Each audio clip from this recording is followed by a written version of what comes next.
Hey, what's up, everybody? Video 44 coming at you with another video. All right, so I was just listening to Jovan Buha and Sean Spaces Davis on uh, Jovan's platform, and they were talking about Rui Hachimura, and it inspired me to talk. So I cut off their program at that point. So whatever said afterward, maybe they may have addressed what I'm thinking here later on, but I'll get back to it as soon as I'm done recording. My thought to what they were essentially saying is what I wanted to come here and say. So, what they were saying was that Rui Hachimura, in the conversation that was had yesterday, the Lakers had a press conference, introductory press conference to the season. I didn't cover it. I rarely like to cover press conferences because I don't particularly um, retain a lot of information from press conferences, as well as maybe some other people who follow it. So I kind of tell you guys that it ain't really my thing to follow rhetoric like that too often. But they brought up something specific on their platform that I thought was important. That Rui had. It's been said that Rui could be getting an extension, or they could be negotiating an extension. As to which Jovan brought up a great point, that if they were to give him an extension, it would remove him from the trade equation, because you wouldn't be able to trade him upon an extension by way of how the collective bargaining agreement is set up this year. I don't know how long that would be before they could trade him. Maybe not all season, maybe full season. I don't know. But as of right now, you're essentially, by extending him, making it so that you can't trade him. And they were trying to figure out what, as they were talking, what's the science behind that? Why would Rob Pelinka speak about optionality as a word that was often used, flexibility and remaining flexible, if he's going to remove that trade piece from the equation, which is arguably one of our best on-court trade assets, one of the most reasonable trade assets the Lakers have. If you extend them, you're essentially saying that you're not going to be able to trade. So does that not betray the idea of optionality? What came to mind, for me, was that could be a bluff. A lot of times these press conferences, and anytime GMs or coaches get in front of the media, a lot of times they're working in the interest of leverage. And I think that this could potentially be Rob Pelinka trying to put it out there, like, yo, you don't have a lot of time, other team that may be wanting to trade for Rui, because I may extend him. So if you're trying to play hardball with this trade that we got going on, that we're talking about doing, and maybe have one of my first round picks being the holdup, I can very easily remove this piece from our deal. So if you have any urgency, if Rob Pelinka senses that there's a team that really wants Rui, but they're not willing to throw in something that he wants, or they're asking him to throw in something else that he doesn't want to throw in, essentially what he's saying is, yo, I'm not stuck here at the table with you guys trying to make this happen. I have plenty of options, including just bringing Rui back and signing him, as to which you would never get your hands on. So don't play hardball with me, or let's get this thing going with the trade that we're interested in making. That could very well be what the functionality of that rhetoric was. It's not necessarily committing to the idea that they're going to extend Rui, but more so sending smoke signals out to those who want to trade for him, that we are not stuck to the table with you guys, whoever you are trying to trade for Rui. If you want him, you better give me what I want, or you won't get him at all. And so that could be one functionality of that type of rhetoric. And I think I've understood this inherently over the years, when considering GMs and what they're willing to say and not willing to say on camera to the public. Words affect leverage, and that's one of the things we talk about on this channel for a long time, is leverage and the understanding of leverage, and how sensitive it is. You can gain it with the slightest of information, and you can lose it with the slightest of information. And that is why GMs tend to not want to say much. That's why owners tend to not want to say much about assets and things like that, because it really can hurt you. You say the wrong thing, and suddenly it costs twice as much to make something happen that you otherwise may have been able to get a discount with. You do not want to utter the wrong thing. You do not want things to seem a certain way that can ultimately take your leverage away. And there's a million different ways you can do that, and it's not an easy science to try to master. So that's really what my point of view is to just start my video by throwing that variable out there in regards to what they were talking about, because I thought it was a very important variable in regards to the future of Rui Hachimura on the Lakers and what the Lakers could potentially be doing by extending, by using rhetoric that alludes to them negotiating with him. So yeah, that's what I wanted to say, because I don't particularly have a doubt that Rui can be a great piece for the Lakers if we shake some things around, but I don't know that we can shake some things around without involving Rui. And what I mean by that in shaking things around is, in order to make his piece make more sense based on my view on this particular roster, you probably want to bring in a pure athletic small forward, so that you're not ever asking him to play that position. Now, like I said yesterday, or the video that I made last about the Lakers, we very well may have answers for that we didn't have last season. I have to see how the roster really looks. Jake LaRavia may be that answer. Maybe we can use some of the young guys that we got in the undrafted market. Maybe we can get away with putting Marcus Smart at the 3 at times. And there may be other variables and play styles that can make Rui make more sense, as well as just shaping the roster around a certain way, shuffling the roster around rather a certain way. You could probably make Rui's piece make significantly more sense if you get more creative than maybe we were able to last year. So it's a fluid thing, you know. The more time I spend covering this team, the more fluidity and nuance I tend to try to work into the equation in regards to how I'm viewing things on the court. And when it comes to Rui, in a nutshell, I think there are a million different ways to fit him on the team, because he's a very efficient guy who can be a big body out there. And I don't particularly think he does big body things very well. He's not a particularly great defender, not a great rebounder, but he is a very efficient player that's very difficult to guard. And as he continues to add things to his game, he's just going to be even more likely to be a problem scoring the ball. So I like Rui in a lot of situations. There are a lot of units that I would add Rui to around the league. And I think like I said, there are ways to make him make more sense on this roster. But he does have some deficiencies that have glared their ugly head in the past. And although he's a developing player, which is something that Rob Pelinka alluded to, he still sees Rui as a young player. I definitely agree. I think Rui got off to a slow start in his development with injuries and just with lack of playing time in Washington. And so that kind of set him back a little bit. So for me, I still think he's developing. I still think he's getting better. And I'd like to see him see him improve, or see where he's at in his improvement. That's what I'm trying to say. So that's really my point of view. I would not be upset if the Lakers move Rui, but I haven't been too excited about the things that have been rumored out there. So I just as well feel great about an extension, especially since last time we negotiated with Rui, we got a really team-friendly deal, or at least we felt it was at the time.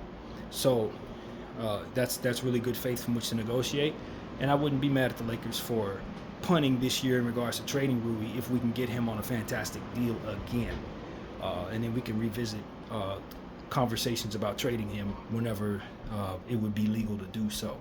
So that's one of those things where it's like, if you can get a guy for a discount, it may be better to keep him, even if he doesn't fit that well, because he becomes a fantastic asset on a fantastic contract. So if they think they can get a greater deal with him than they can trading for him, then I think the time that you would be restricted from trading him is probably a good exchange for the asset he potentially becomes once on the right contract, so long as you can play up his value.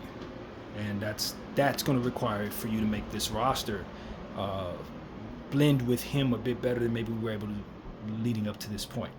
So that's really my thoughts on that. There were some other things that came to mind for me in regards to the Lakers since there was a press conference yesterday. Um, I listened to as much of it as I can. I kind of listened to the press conference by way of other people's content, for which they were kind of talking over them a little bit. But I was able to make out what him and JJ were saying. Essentially, JJ's point of view was,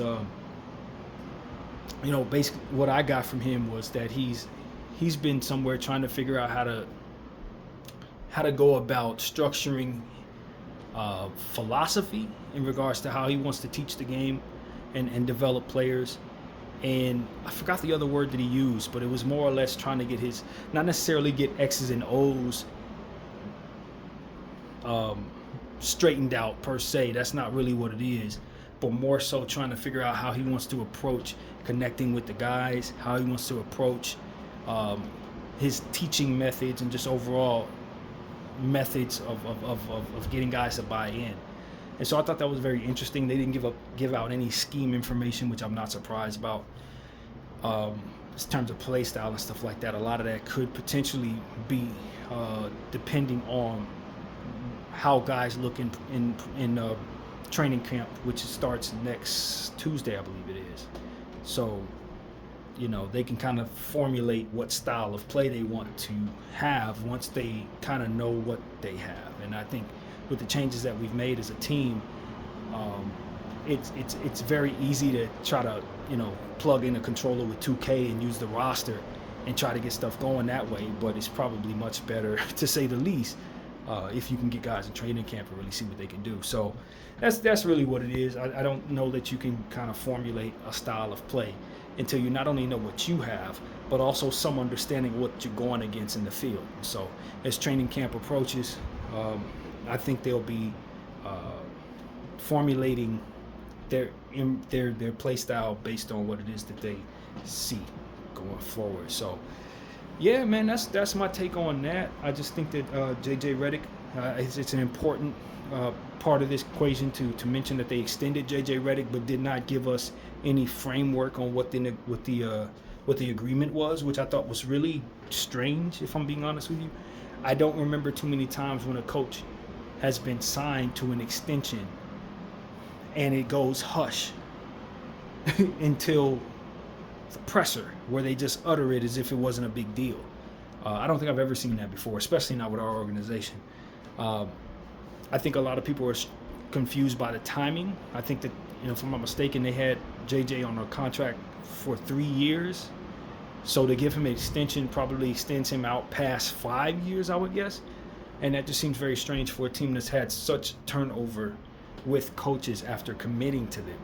But given the fact that coaches' salary does not come off of the books in terms of our cap, it really is just about ownership paying their own hard-earned to earn whatever they decide should be good enough. So we're not with the same ownership at this point, even though, of course, Jeannie is still governor. It's a different situation now as it pertains to our ownership. So if they want to commit to JJ Redick and solidify our coaching situation further, it's not going to hurt our team building process. It's just coming out of their pocket. I don't have a problem with that. So, and for me, I'm happy with JJ. I mean, obviously my opinion about him at the end of the season was rather harsh because I was very unhappy with how our playoffs went. I didn't like some of the stuff that I saw schematically, and I really was angry. I thought he had lost a lot of my trust in that playoff series. But just the same, I understood he was a rookie coach, and I also understand how maniacal and how dedicated he can be, and how hard he can be on himself when he makes mistakes. And that he failed as bad as he did, I'm willing to expect that he's going to obsess over righting the wrong and making sure that our team performs better when we come back around to the playoffs. So that's what I'm counting on, but I don't know that I would have extended him after that playoff series. I probably would not have. In fact, I was on the record saying I wouldn't be upset if they fired him after that, but I think I was more so emotional about what I saw there and less balanced in regards to how I would actually handle my ball club if I owned it. So I think the extension was a bit premature, but I'm not upset that we have Coach on tab, especially now that we have Luka committed to several years going forward. Having a coach in place for that stability probably is what the front office is trying to solidify, a certain stability. As I said, we have had a revolving door of coaches, but we have no ownership, and that stability, I think, is something that they really want to have in place. So all things considered, I'm good. I don't have bad thoughts going into this season. I thought we had a good regular season with JJ, and I'm hopeful that he will be a bit more to my liking come playoff time, if assuming we're able to make the playoffs. But we're a long way away from that, so it really does come down to the tale of two different halves for me with JJ. Regular season, I was impressed. Playoffs, I was highly upset. So we can have a great regular season, but immediately he's going to have to establish my trust as a fan when the playoffs come around. There's two different conversations. He can have a great regular season, but if we have a bad playoffs because of his choices, then it's a whole nother conversation of me being unhappy with him. And so that's really what it is. He's not going to be able to prove himself properly until the playoffs come back around, as far as I can tell. Not with me, anyway. So that's my take on that. A few players have been dealing with injuries and stuff like that. We've seen some guys, not with the Lakers, but this is a Laker talk video, but I'm just kind of segueing into a different type of conversation here. What I've been seeing is young guys getting released, which is kind of a newfound thing. You don't necessarily see guys who were drafted 2 years ago be released or having rumors to be bought out or anything like that. Guys who have not developed or even had enough opportunities to make mistakes to really showcase themselves on a professional situation are starting to be released into the wild. And I think the Lakers, just like most teams in this league, should, if they are up for the development of talent, be interested in some of these names that are going to start getting released or that just got released. I think of a guy like Nick Smith that got released yesterday from the Charlotte Hornets. He was addition to their team as a mid first rounder, if I'm not mistaken, or a late first rounder who had mid first round stock when he was drafted. It's only been 2 years. I did homework on this young fella, and I know the Lakers had interest in him prior to the draft. It ain't been but 20 months since he was drafted. I can't imagine, with the exception of maybe some injuries that I'm not aware of, I can't imagine that anybody's actually down on him as a prospect, given what little he's been able to show and how well he did show with the minutes that he was given. Now, I listened to a fan of the Charlotte Hornets, paid attention to somebody's comment rather, and they were essentially saying they watched every game he's played as a Charlotte fan and he's just not ready to play ball in the NBA. Take that opinion for what it's worth. But based on what I saw from Nick Smith, he has some natural ability of scoring the ball and dribbling the ball, and he could be a hell of a weapon if developed properly. He wasn't dropped because he was so bad that they couldn't use him. He was dropped because the Charlotte Hornets have about 167 guards. So they really didn't have the opportunity to showcase him. So I don't know that the Lakers are the first team that Nick Smith should be looking at. I don't. There are other teams. I think of the Rockets right now that probably need a point guard more than anybody else, given their circumstance with Fred going down. But I just, in a nutshell, if I owned a franchise, I would want to bring Nick Smith in and just see if there's not something there to develop. Because at the end of the day, this is a high level mid first round prospect a couple years back. He ain't lost nothing. Why would I think of him any differently now than I did then? Is there something I don't know? And of course you would do your homework on that if you're a scout and an organization. But as far as I could tell, I feel the same way about him now as I did on draft day. He's a prospect who's going to have to learn how to play. You know what I mean? So I know that when you have an influx of new drafts, a fleet of new talent comes in, and that can change just the overall atmosphere as it pertains to your enthusiasm about young talent, especially if you've seen them on a professional floor to whatever degree and it hasn't really worked out. Uh, there's a million different directions, especially with the undrafted market, that can just drown out the enthusiasm that you have for certain guys that maybe were drafted 2 to 3 years ago and haven't panned out. I think that's the need right there for expansion, for which I think the NBA is going to be doing within the next couple of years. But you can clearly see where if you had 2 or 3 more teams in the league, some of these guys would have more of a rope to develop and hopefully turn into what they're going to turn into. Because I always tell you guys, at the very least, I believe it takes 4 healthy seasons to fully develop a young player. Most guys don't have healthy seasons consecutively like that. So that means it probably takes about 6 to 8 years sometimes to get the most out of these guys. Some of them going to get the most out of themselves overseas and then come over here after making a name for themselves, and it looks like the path a lot of these guys may have to take. But in a perfect world, that should not be the case. You should be able to develop a player, give him his minutes, let him bump his head a little bit, grow into his body, and then be able to be a productive NBA player to whatever level he can reach. And so I don't think the NBA right now, based on just the influx of so much young talent,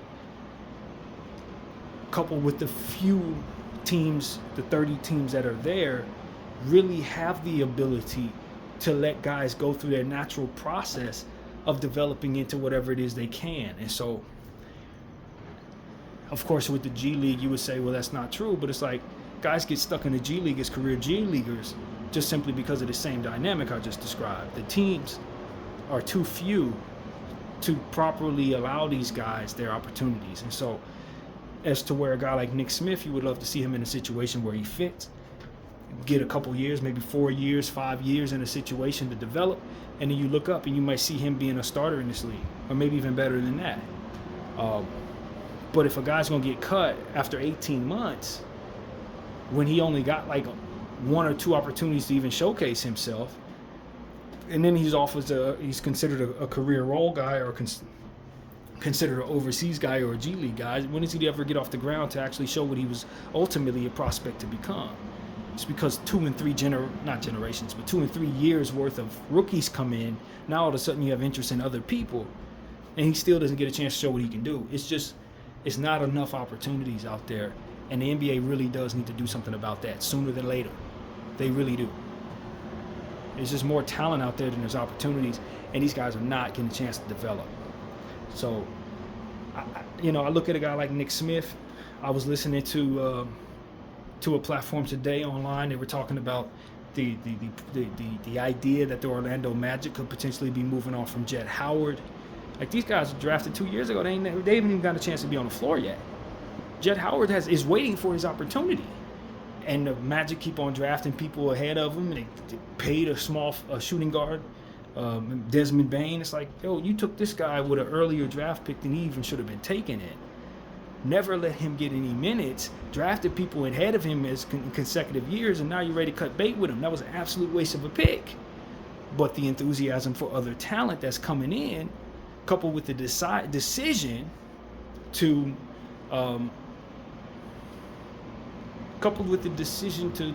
ultimately pay other people, makes it so that this guy never gets the opportunity that ultimately he was drafted to receive. Now you release him out into the wild. I don't know, man. This is the collective bargaining agreement. The apron era we're in makes it so that it's more likely you're going to want to do that. And teams are wasting assets. The NBA is wasting talent and not allowing guys to develop. So I just think that the teams, it's only so many roster spots on each team. And I understand that. And guys like Nick Smith and Jett Howard may actually find themselves overseas, not because they weren't good enough to be of prospects, but just because they were unlucky in the era for which they were in their early stages of development.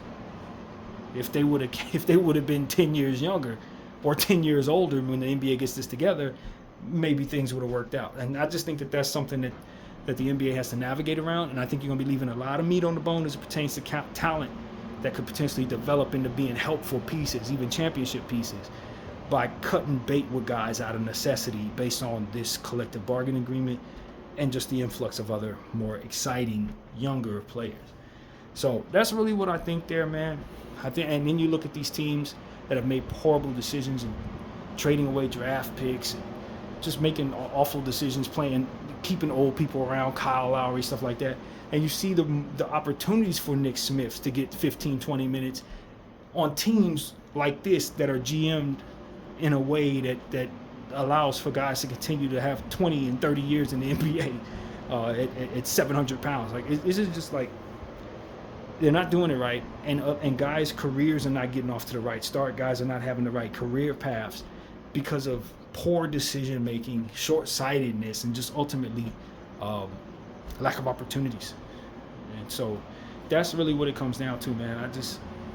We often advocate on this channel for the proper development of young talent, and I think the NBA is doing the best it can, but I just think the talent's coming in too quick from too many different places, and you only got 30 teams. That's what it really comes down to. And then you got the politics on some of these teams to where they're going to keep a guy around. They're going to pay a dude that's been around for 30 years $700 million and then be mad about the contract. You know what I mean? While he's making podcasts and stuff like that. So, you know what I mean? Like, this is a real thing. The NBA is going to have to get the politics out of the game to insert the development and just the fluidity of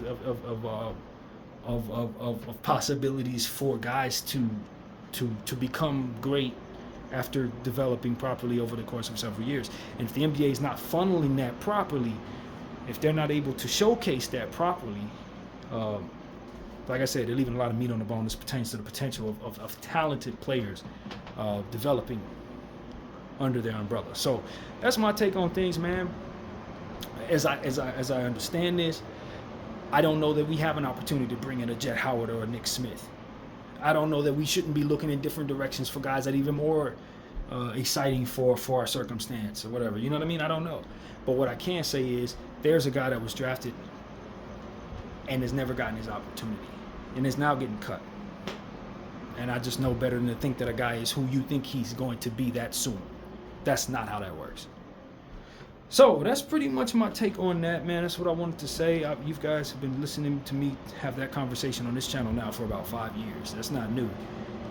And in the past, I just say, yo, bring us this guy, bring us that guy. But what I've come to realize is there's always a new guy to bring to you. There's always some young talent that you want on your squad. And there's only but so many roster spots. So that is pretty much my thought on that, man. We're looking forward to training camp as far as my Lakers are concerned. Next Tuesday, I believe it begins. There's a lot of excitement surrounding our situation, but I think what we're really seeing is a push for stability within our organization, and I don't expect any real trades to be made because of it. I think we are trying to re-sign people who go on one-year deals if we want them, and some of these guys we're going to let go because we don't. But I do think that at this point we're going to try to align contracts, and this is just my guess. We're going to try to align contracts with the duration of Luka's first contract and likely coach's extension, whatever that is. So if we can get guys in here on multi-year deals that are going to grow with those guys, have more stable pieces that are going to grow with those guys, I think that's kind of the direction the Lakers look as if they're trying to go, if I'm reading tea leaves correctly. With that being said, I think there's a world where you see a Austin Reeves extension before people expect it to come. I know that he's expected to make $30 million or more, and multi-year deals could be, offered to him from other teams rather. But I think if I'm reading tea leaves correctly, the Lakers value Austin Reeves in a different way, and probably want him to be a part of the organization independent of other pieces, just because of how we view him and what it is ultimately we think he could do for our organization. So I believe the Lakers are going to try to extend Austin Reeves. I don't think he actually hits free agency. I think if they can't extend him, I think there's a world where they trade him. But I just don't know, man. That's just a gut feeling. I don't have any tea leaves pointing in that direction. I could be way off about that. I think he may be interested in hitting free agency. His representation may be interested in him hitting free agency and negotiating the biggest amount. But I think the organization, based on what I'm seeing from them, they're probably just going to want to sign him to some 3-4 year deal rather nonchalantly. bring him in, keep him in, have him next to Luka, and then start the process of trying to fill out the rest of the roster kind of around that duo. And LeBron James, you know, it was said that yesterday LeBron James, they want him to retire a Laker. They want to give him the flexibility, the respect of choosing how he wants his story to end. They did not speak on the Laker preference to what LeBron James, what they want him to do. And I think that was deliberate, not only out of respect, but just to cover their backside in a way to say, hey, we're not pushing this guy out. We're not even putting it out there that we would be pleased if he would choose to leave. We want to respect him. We would love him to stay, and the ball's in his court. And so that's kind of what I took from him. I don't really have a feel for what their preference would be because they made sure we don't have that. And that's probably the best way to play it. With that being said, if I'm in their position, I'm very careful not to push LeBron James out because he's still playing at a high level. He's still a top 15 player in this league. He's still somebody who people are going to fill out the arena to come see. So if you're moving on from him, letting him retire, letting him walk, pushing him out the door, whatever the word would be, you may not be able to replace him with something as productive and as lucrative as him. In fact, there's a damn good chance you don't. So the Lakers, I think, the consensus is that they understand that and probably aren't looking to push him out the door. They probably do want him to retire a Laker. I think they're probably also a bit tired with the pressure that has been placed upon them to build around him, and some of the stuff that comes with that is probably, something that's made them tired, I think. But when you look at where we're at right now with the pressure to keep something great around Luka, LeBron James puts us in a position to feel like a contender. And like I said, keeps people coming to the arenas and buying jerseys and stuff like that. So as long as he's playing at a super high level, he should be, in my opinion, an extremely valuable piece to the Lakers. I would say asset, but he's not tradable, so it's not really an asset. He's kind of stuck to you. As it pertains to tradable asset, he's just not tradable. But he's bringing a lot of money to you. He's still keeping your team above playoff level, and he's an established superstar next to Luka the Don.